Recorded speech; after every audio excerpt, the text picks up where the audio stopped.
विष्णु के अंशावतार श्री भरत जी का भ्रातृ प्रेम अतुलनीय व अनिर्वचनीय था। श्री भरत जी श्री राम के ही स्वरूप हैं।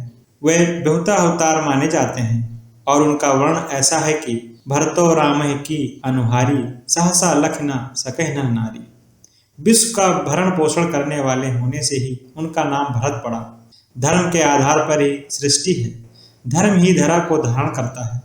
धर्म है इसीलिए संसार चल रहा है। संसार की तो बात ही जाने दीजिए।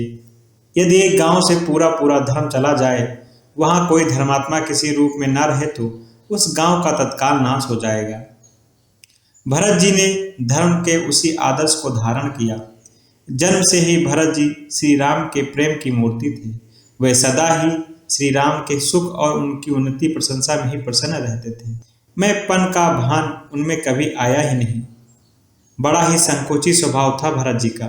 अपने बड़े भाई के सामने वे संकोच की मूर्ति बने रहते थे।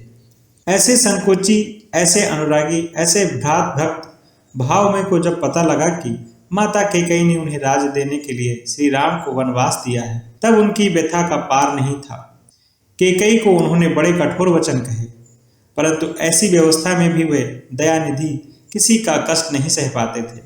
जिस मंथरा ने यह सब उत्पात किया था, उसी को जब शत्रुघ्न जी दंड देने लगे, तब भरत जी ने छुड़ा दिया। धैर्य के साथ पिता का औद्रदेही कृत करके भरत जी श्री राम को वन लौटाने के लिए चले। उन्होंने राज्य की रक्षा का प्रबंध कर दिया था। अयोध्या का जो साम्राज्य देवताओं को भी लुभाता था, उस राज्य को, उस संपत्ति को भरत ने तृण से भी तुच्छ मानकर छोड़ दिया।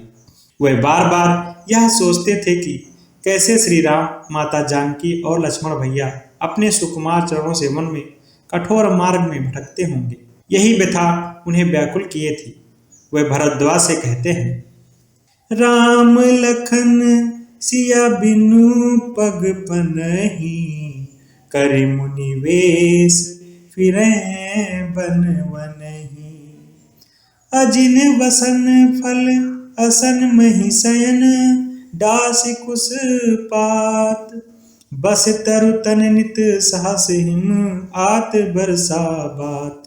यही दुख दाह दहन दिन छाती, भूख न बासर नींद न राती।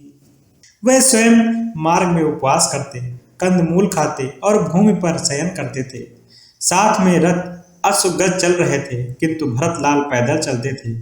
उनके लाल लाल कोमल चरणों में फोड़े पड़ गए थे, किंतु उन्होंने सवारी अस्वीकार कर दी।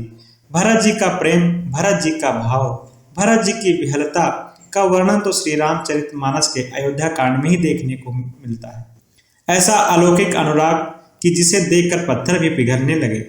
कोई श्री राम कह दे, कहीं श्री राम के स्मृति चिन्ह मिले, किसी से सुन पड़े कि श्री का समाचार वही, उसी से भरत विहल होकर लिपट जाते थे। सबसे उन्हें अविचल रामचरण अनुराग ही मांगना है। चित्रकूट पहुंचकर वे अपने प्रभु के जब चरण चिन्ह देखते हैं तो उनकी प्रसन्नता का कोई ठिकाना नहीं रहता।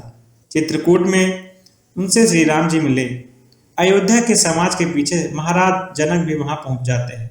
महर्षि वशिष्ठ तथा विश्वामित्र जी और महाराजा जनक तथा कुछ कर नहीं पाते। सारी मंत्रणाएं होती हैं, लेकिन वो सब ऐसे ही रह जाती हैं। अब श्री राम क्या आज्ञा दे। वे भक्त वत्सल हैं। भाई भरत पर उनका असीम स्नेह है। वे भरत के लिए सब कुछ त्याग सकते हैं, पर वे भी क्या करें। पिता के वचन का पालन ही सर्वोपरि था उस समय उनके लिए। परंतु धन्य है भरतलाल, धन्य है उनका अनुराग जो आराध्य को प्रिय हो, जिसमें श्री राम की प्रसन्नता हो, जो करने से श्री रघुनाथ को संकोच न हो, वही उन्हें प्रिय है।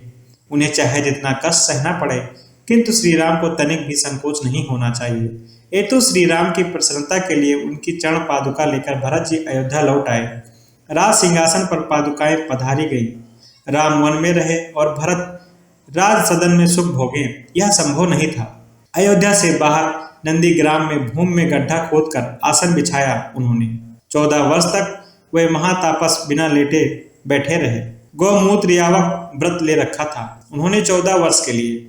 इस भीषण व्रत में गाय के जौ को खिलाकर और जो गाय गोबर देती थी, उसी गौमूत्र में पकाकर वे ग्रहण करते थे।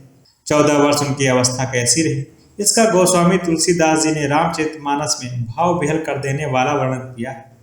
इसीलिए श्री रघुनाथ जी ने हनुमान जी को पहले ही भरत के पास भेज दिया था। जब पुष्पक विमान से श्री राघवेंद्र आए तो उन्होंने तपस्या से कृष्ट हुए जटा बढ़ाए भाई को देखा। उन्होंने देखा कि भरत जी उनकी चरण पादुकाएं मस्तक पर रखे चले आ रहे हैं। प्रेम विहल राम ने भाई को हृदय से लिपटा लिया। तत्वतः भरत और श्री राम नित्य अभिन्न है। अयोध्या में या नित्य साकेत में भरत लाल सदा श्री राम की सेवा में संलग्न है, उनके समीप ही रहते हैं। दोस्तों, ये चरित्र का वर्णन आप लोगों को कैसा लगा हमें कमेंट सेक्शन में जरूर बताएं। और यदि हमारे चैनल पर नए हैं तो प्लीज इसे सब्सक्राइब करना बिल्कुल भी मत भूलें। बहुत बहुत धन्यवाद।